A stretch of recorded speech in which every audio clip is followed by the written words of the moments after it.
Hare Krishna, my dear devotees, all glories to Srila Prabhupada. Hare Krishna, Hare Krishna, Krishna Krishna, Hare Hare, Hare Rama, Rama Rama, Hare Hare. So today we're talking from chapter 2, text number 69. Chapter 2, text number 69. And it says, Ya Nisa Sarvabhutanam Tasyam Jagarti Samyami. Yasyam Jagrati Utani Sa Nisa Pasyato Mune. It's a very nice verse. And it says, what is night for all beings is the time of awakening for the self-controlled. And the time of awakening for all beings is night for the introspective stage. I asked Prabhupada, what is this verse about? And we were in a taxi going somewhere, and there was a lot of noise. So Prabhupada said, all he heard was, what is the time of awakening? He didn't hear the whole verse. There was too much noise from the cars going past us. So he said, 4 o'clock. Our devotees wake up 4 o'clock. And then I said, oh, Prabhupada, it's this verse. Ya nisa sarvabhutanam tasyam jagrati samyami. Yasham jagrati bhutani. Sanisa pasyato mune. What is night for all beings is the time of awakening, the self-control. And the time of awakening for all beings is night for the introspective stage. And then Prabhupada smiled and said, oh, yes, this means that when the karmis see us, they think, oh, they're just wasting their time. And they laugh. And then when the devotees see the karmis, they think, oh, all these people are just wasting their time. And they laugh. He says, karmis laugh and we laugh, but our laugh is best. So, so the purport to this verse says, there are two classes of intelligent men. One is intelligent in material activities for sense gratification, and the other is introspective and awake to the cultivation of self-realization. Activities of the introspective stage or thoughtful man are night for persons materially absorbed. Materialistic persons remain asleep in such a night due to their ignorance of self-realization. The introspective sage remains alert in the night of the materialistic men. The sage feels transcendental pleasure in the gradual advancement of spiritual culture, whereas the man in materialistic activities, being asleep to self-realization, dreams of varieties of sense pleasure, feeling sometimes happy and sometimes distressed in his sleeping condition. The introspective man is always indifferent to materialistic happiness and distress. He goes on with his self-realization activities undisturbed by material reactions. Jai Srila Prabhupada Ki Jai. Ya Nisa Sarvabhutanam Tasyam Jagrati Samyami. Yasyam Jagrati Bhutani Sa Nisa Pasyato Mune. It's a very important verse. What is night for all beings is the time of awakening for the self-control. And the time of awakening for all beings is night for the introspective sage. Yeah, so basically, devotees, when they go to sleep, let's say 8 or 9 o'clock at night, the karmis are just waking up to go to the nightclub or or to some party, and they party till around 4 o'clock in the morning. And when they're coming back after the party, the devotees are waking up and getting ready to go to Mangalarti. So uh, the that's why it says, "What is night for all beings is the time of awakening for the self-controlled, and the time of awakening for all beings is night for the introspective sage." Okay, so in the purport, the Prabhupada says there are two classes of intelligent men.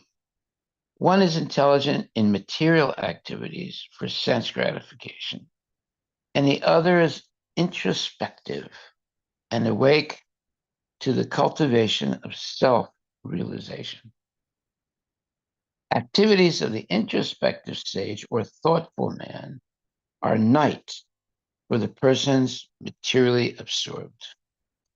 Materialistic persons remain asleep in such a night due to their ignorance of self realization. The introspective sage remains alert in the night of the materialistic men.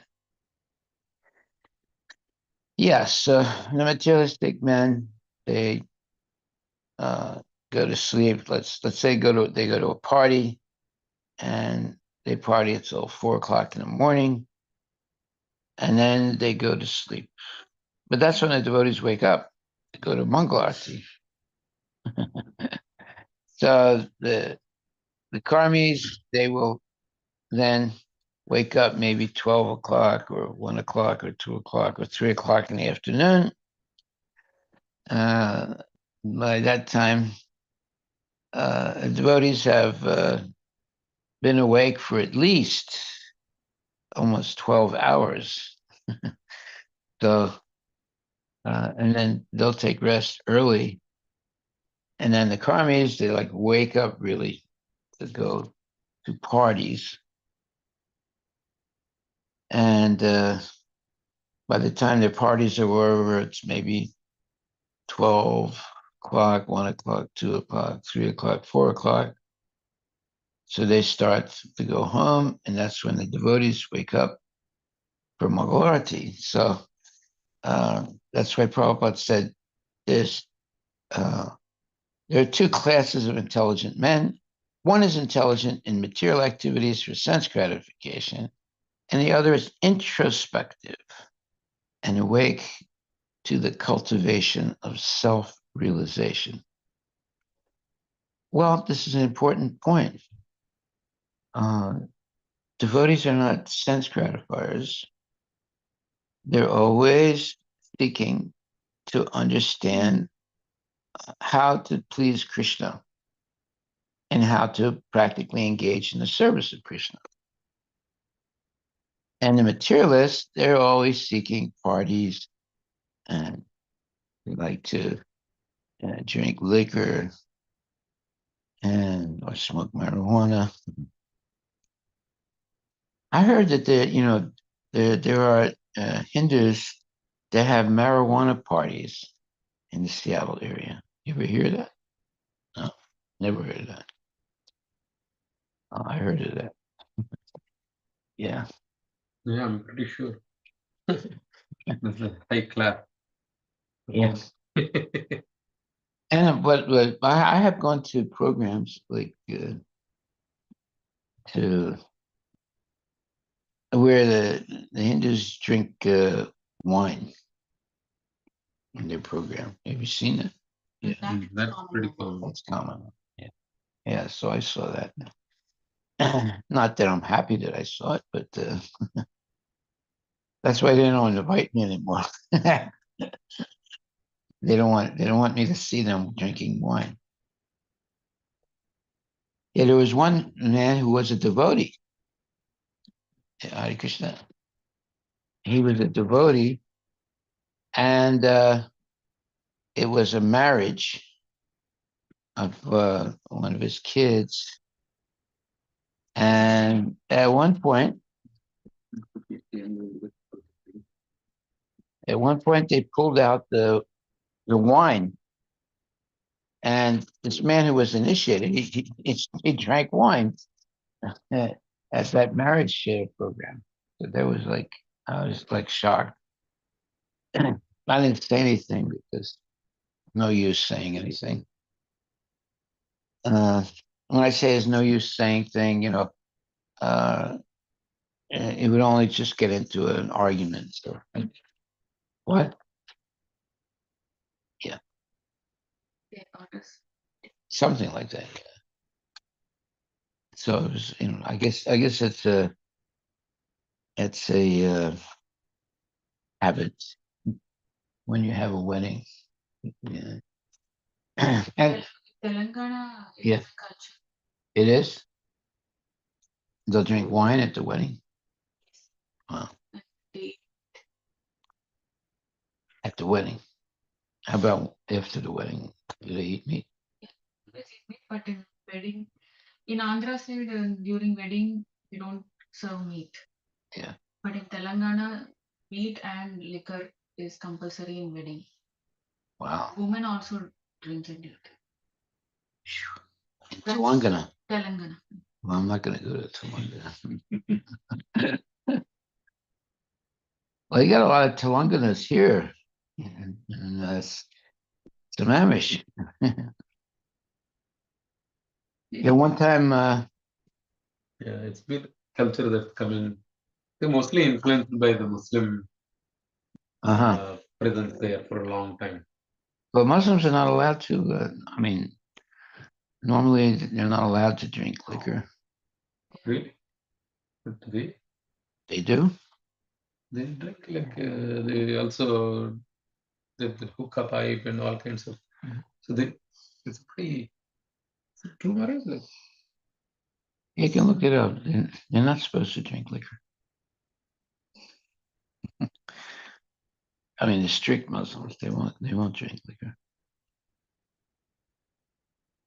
Yeah, one time I went to it wasn't the wedding, it was the uh, what is that? Like, what is it called?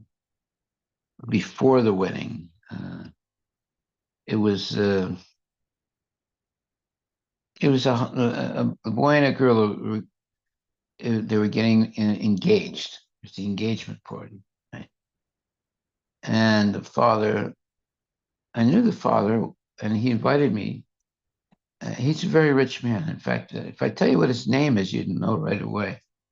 Uh, and so they were sort of like from uh, what is the name of that?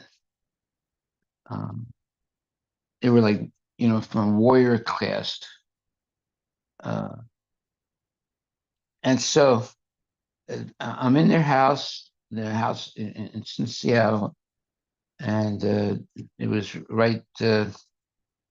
Well, they were almost no. I mean, they had a big panorama of the water Lake Sammamish. So it was a very, very, very expensive house, and he invited all these really rich people to that engagement. His son was going to get engaged, and he had invited me also. And so he comes up to me and said, "Is it okay if I can uh, uh, have a toast and drink wine?" He was like asking me. I said, "Well, I mean, this is your house, sir. You want to drink wine? I can't say don't do it." I don't know. I mean, he was being very polite, and he said it, that in that way. He was not sure what I was going to say. So yeah, they had a toast, and he was what is the name of that? sort of a warrior caste. What's the name of it? Rajputs. Yeah, Rajput. Exactly. He was a Rajput. You know, Tigers, the Rajputs, they drink wine. You know. Some caste they do. Yeah. So he himself was a very rich guy. I think he was a doctor, and this was his son was going to get married, and they knew me because I had done some programs for them previously, and they invited me. Then, because I was again invited, you know, but then he came up to me quietly and said, "Oh, we're going to drink a toast for my son. Is it okay?" I said, "Look, it's your house. You know, you can do whatever you want." Yeah, he was a nice man, a very nice man. He's still alive. He's a very, very wealthy guy. Okay, so in this verse today, this very important verse, what is night for all beings is the time of awakening for the self-controlled. And a time of awakening for all beings is night for the introspective state. Well, Prabhupada says there's two classes of intelligent men. One is intelligent in material activities for sense gratification, and the other is introspective and awake to the cultivation of self-realization. That's a very profound statement. Just like the story I just told about this very rich Indian gentleman. He's a Rajput, and he is what you would call a very successful person, but he's intelligent in material activities for sense gratification. So that doesn't stop him. I mean, obviously, he's got very good karma from previous life. That's why he's very wealthy. He's also a doctor, a very successful doctor. I think he's retired now, but he's still around. He lives very close to Kalraman, and they're buddies actually. So there are two classes of intelligent men. One is intelligent in material activities for sense gratification, and the other is introspective. Look up that word, introspective. That means that he's thinking in his mind about what is the actual purpose of life and awake to cultivation of self-realization. What does it say? Introspective.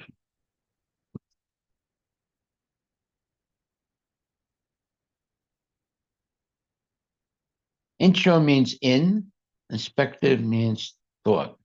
Examining and considering your own ideas, thoughts, and feelings instead of talking to other people about them. Okay, second definition.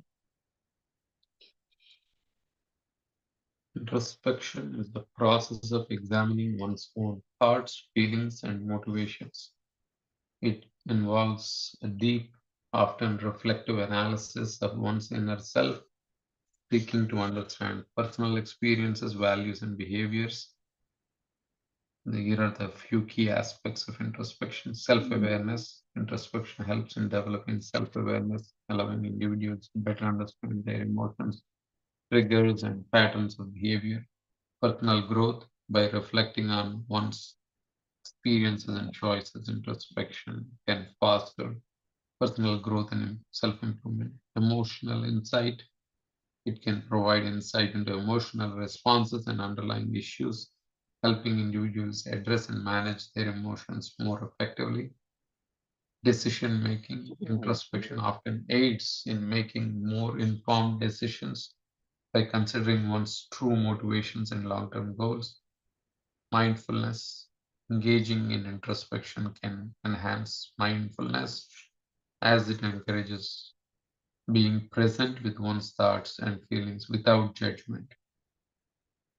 So, Without judgment? without judging Other people? other people or just be influenced by the feelings, basically, without being judgmental, looking at the facts. you see here, I mean, that's um, that's like an academic definition. Yeah.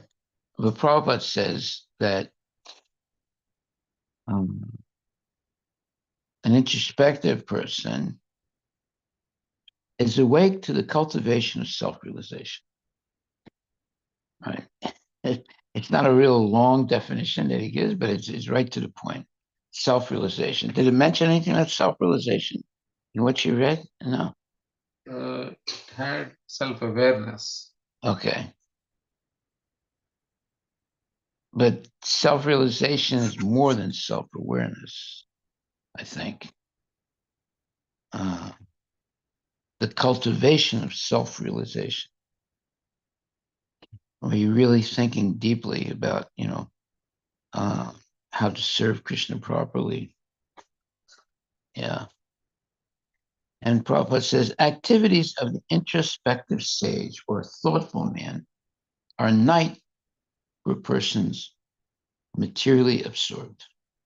Materialistic persons remain asleep in such a night due to their ignorance of self-realization. The introspective sage remains alert in the night of the materialistic men. The sage feels transcendental pleasure in the gradual advancement of spiritual culture. Whereas the man in materialistic activities, being asleep to self-realization, dreams of varieties of sense pleasure. This is feeling sometimes happy and sometimes distressed in his sleeping condition. The introspective man is always indifferent to materialistic happiness and distress. He goes on with his self-realization activities undisturbed by material relations. Now you see this is a fantastic definition by Prabhupada. Much better than the normal book or dictionary explanation. And it says here, the introspective stage remains alert in the night of the materialistic men. The stage feels transcendental pleasure in the gradual advancement of spiritual culture. Now, it didn't mention anything like that in the definition. Okay. Yeah. So, whereas the man in materialistic activities, being asleep to self-realization, dreams of varieties of sense pleasure, feeling sometimes happy. Now, see, if you take an example of what's his name? Weinstein. Is it Weinstein? Harvey Weinstein. Harvey Weinstein. Yeah. He just went to the hospital today. Hmm. Had a heart attack. He's in the jail. No, He no, is no longer in jail. no longer in jail. They Acquitted found him, some mistake that was made by the lawyers. So he was acquitted of the He was acquitted. He might be. There might be another trial. trial. Yeah, but he went to the hospital today. Now Harvey Weinstein was a real, let's say, a real nasty person that took advantage of so many young, pretty women, promising them to make them, movie stars, right? Because he was making movies, right? But then he never actually did that. All he did was take advantage of those young girls. And he was like a maniac, a crazy maniac for sex. Okay, but now he's paying the price right now. Even before he dies, he's suffering. Okay, so he was in jail. Then they found something wrong in the way he got put into jail. So he's not in jail now. There might be another trial, but he has very bad health now. So all the Harvey Weinstein, Jeffrey Epstein, all the Steins. There was this one Jewish guy said, Oh, they're all Jews, all these guys. Yeah, of course. And yeah, Harvey Weinstein, Jeffrey Epstein, they're all Jews, And then one guy, I forget his name, he was a Jewish guy, said, all these guys are, they're all Jews. It was very funny the way he said it. But obviously, yeah, they're taking advantage of young ladies. And anyway, there's a difference between the introspective sage and just the person who's uh, intelligent about sense gratification. So uh, it's very important that we be introspective and awake to the cultivation of self-realization. That should be our culture. Always awake to the cultivation of self-realization. And we shouldn't do anything that takes us away from that, effort to progress in self-realization. And self-realization means that ultimately you're going to understand your relationship with Krishna. And see, that's very important because if you live in a vacuum, you would never really understand who you are. You begin to understand who you are in relationship with other people. And, like if you associate with people that always smoke, well, eventually you'll smoke also. You'll think, oh, this is necessary. I have to learn how to smoke or smoke marijuana or this or that. But the uh, the devotee, he understands who he is in relationship to Krishna and other devotees. And that way, it all depends on who you associate with. So tell me who your friends are. I tell you who you are. So if we're always associating with devotees, then it's a very certain uh, chance that you're going to be a devotee also. And if you associate with bad people, then it's possible that you'll be a bad person. Just like if you look at criminals, like say criminals who are bank robbers, right? It takes it, you have to do a lot of planning to be a good bank robber. You just can't walk into a bank and say, "Give me money." There are people that do that, but the bank robbers, the really good bank robbers.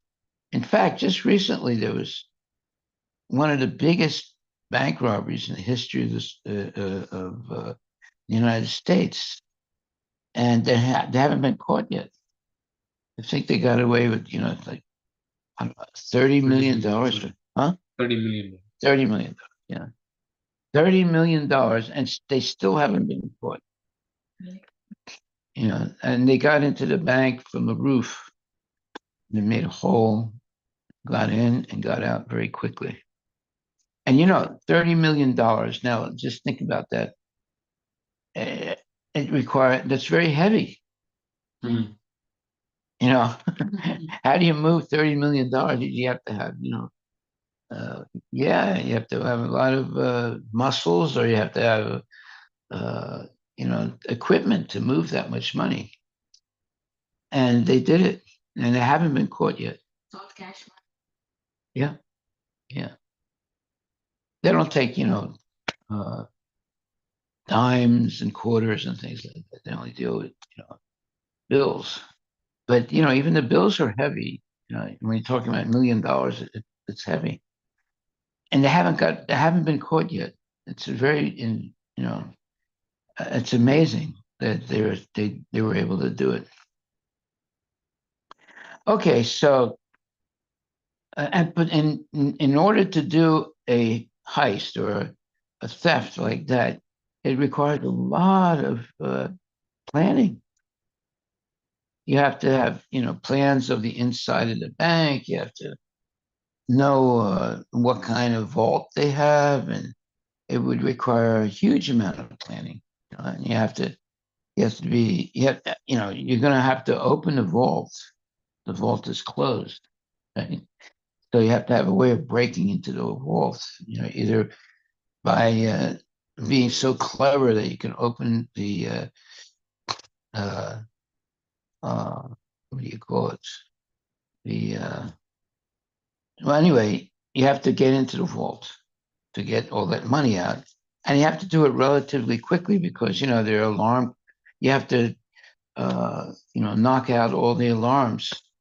There's many different alarms, and now also there are dollars that explode and then put red dye on the money, so that everybody knows that that's a stolen dollar or a stolen $10 bill or whatever. So the thieves have their tricks and the police have their tricks. So when people steal money, uh, sometimes there's a little bit of an explosion, and then red dye goes on all the money. 60% of bank robbers are never caught. Yeah, I believe it. I believe it. Well, not so long ago, there was a $30 million heist, and they haven't been caught yet. And just imagine how much planning it goes into that. And the other thing is, nowadays they're doing things to dollars or money by which they can track you. Uh, they put little things into the dollars, and they can track you. So the the thieves have to be very, very intelligent now, because the mint, the people who make the dollars, they're doing things too that can easily they can easily find out, who the thief is, you know, by tracing. I don't know if they actually get a radio signal from the dollar, but from the money. But there are ways that they can track the money. Why don't you look that up? Are there ways that they can actually track the money? Largest cash heist in global history took place in March 2003 when approximately $1 billion Wow. was stolen from the central bank of Iraq. Oh, that's Iraq. Yeah. Shortly after the United States began the 2003 invasion of Iraq. Yeah. No, don't talk. No, look about American.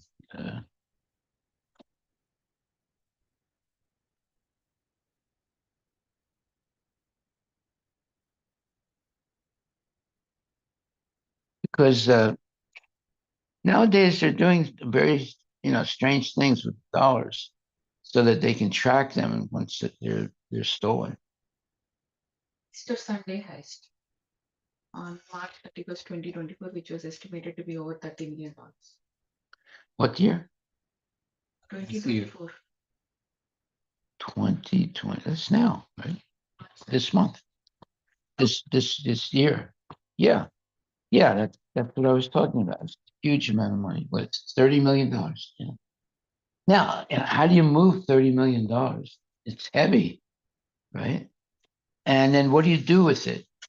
And you don't know, maybe they put things into those dollars that they can trace. You know, I mean, usually what happens, like in India, there were some devotees. They would go and they would buy counterfeit dollars in uh, like one of these countries, in not India, but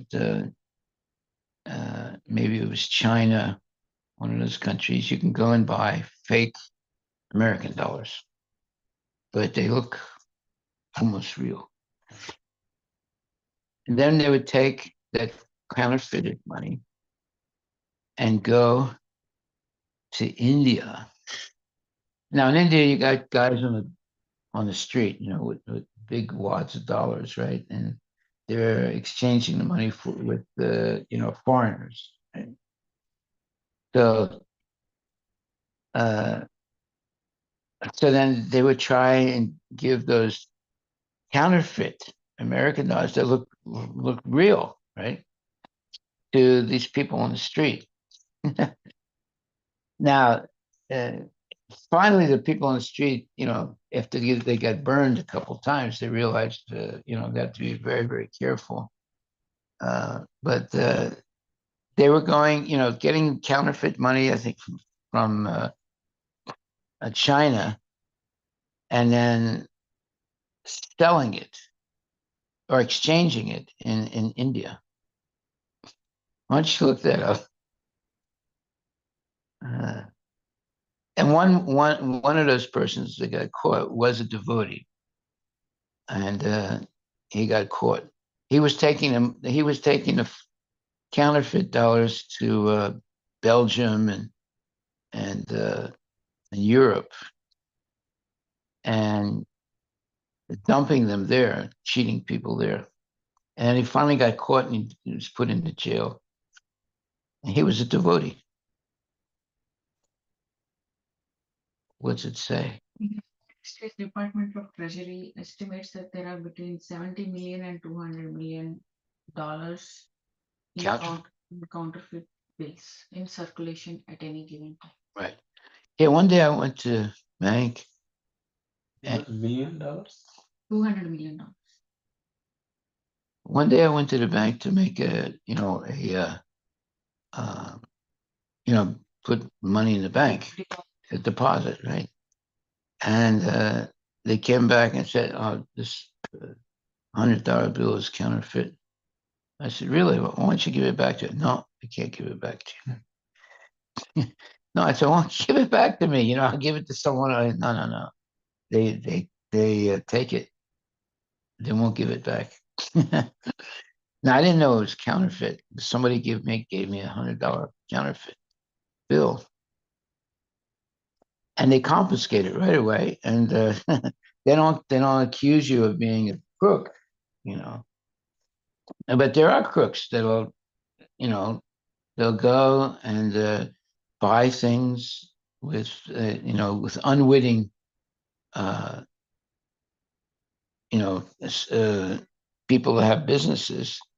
And then when they take the money to the bank sees it's a counterfeit dollar, counterfeit 20s or counterfeit $100 bills.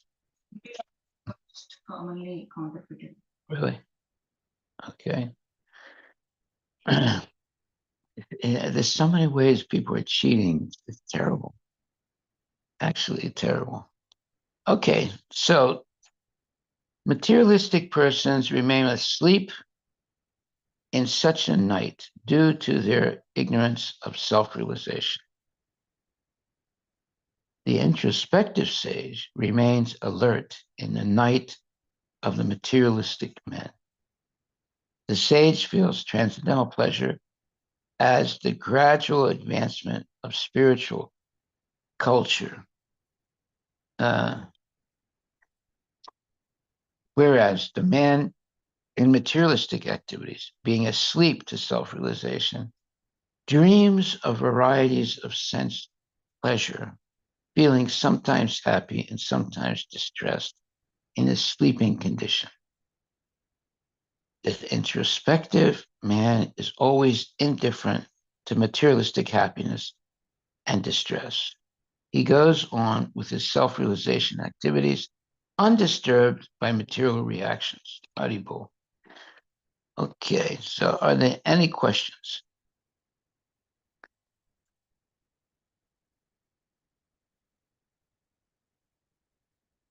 So we should be here an introspective sage or a thoughtful man or woman.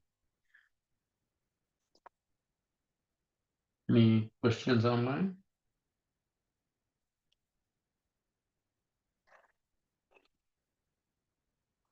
The main point in this very short purport is the sage feels transcendental pleasure in the gradual advancement of spiritual culture, whereas the man in materialistic activities, being asleep to self-realization, dreams of varieties of sense pleasure, feeling sometimes happy and sometimes distressed in his sleeping condition. Prabhupada is an amazing writer, and it's really true what he's saying. The sage feels transcendental pleasure in the gradual advancement of spiritual culture. Yeah. That's what I feel. Like I'm sure you feel it too. You know, every day we're hearing something that is positive, important, and definitely, you know, about, huh? Yeah, uplifting. Yeah. Okay. Any question? If not, then we will stop there.